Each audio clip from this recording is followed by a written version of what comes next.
নগদে শত কোটি টাকার দুর্নীতি। অন্তর্বর্তী সরকারের সাবেক উপদেষ্টার প্রাক্তন পিএ কিভাবে হয়ে উঠলেন মোবাইল ব্যাংকিং সাম্রাজ্যের অদৃশ্য শাসক।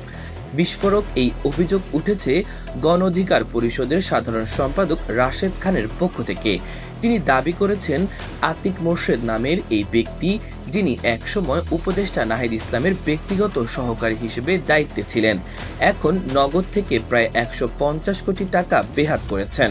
শুধু তাই নয়, নিজের স্ত্রী জাকিয়া সুলতানা জুইকে নিয়োগ দিয়েছেন কমপ্লায়েন্স ম্যানেজার হিসেবে। সঙ্গে আরও এক ঝাঁক আত্মীয়কে গুরুত্বপূর্ণ পদে বসিয়ে গড়েছেন এক অলিখিত পরিবারতন্ত্র। ফেসবুকে দেওয়া এক পোস্টে রাশেদ খান বলেন, নগদের ডেপুটি সিইও মুইজ নাসনিন তক্কির প্রত্যক্ষ সহযোগিতায় এই দুর্নীতির জাল বিস্তৃত হয়। অভিযোগ আরও বিস্ময়কর, আতিক মোর্শেদ কোনো কর্মকর্তা নন, অথচ তিনি নিয়মিত নগদের ৬ তলার অফিসে বসেন এবং নানান প্রশাসনিক সিদ্ধান্তে প্রভাব খাটান।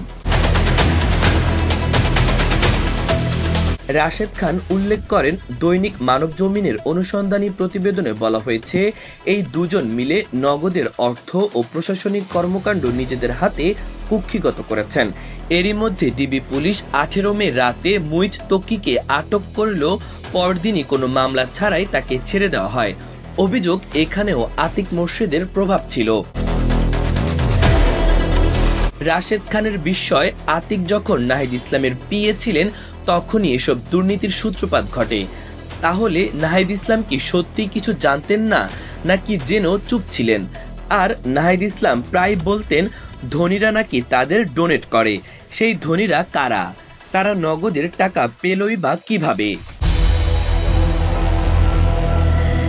সবশেষে রাশেদ খান জোর দিয়ে বলেন, এত বড় কেলেঙ্কারির দায় কোনোভাবেই এড়িয়ে যাওয়া যাবে না। নাহিদ ইসলাম ও আতিক মোর্শেদের ভূমিকা স্পষ্ট করতে হবে। তদন্ত ছাড়া সত্য উন্মোচিত হবে না। সরকার ও আইন শৃঙ্খলা বাহিনীকে অবিলম্বে পদক্ষেপ নিতে হবে, না হলে জনগণের আস্থা ভয়াবহভাবে নষ্ট হবে। দর্শক, ধন্যবাদ এতক্ষণ সাথে থাকার জন্য। ভিডিওটি ভালো লাগলে চ্যানেলটি সাবস্ক্রাইব করে দিন পরবর্তী ভিডিওর জন্য। ইমন তারুণ্য বার্তা।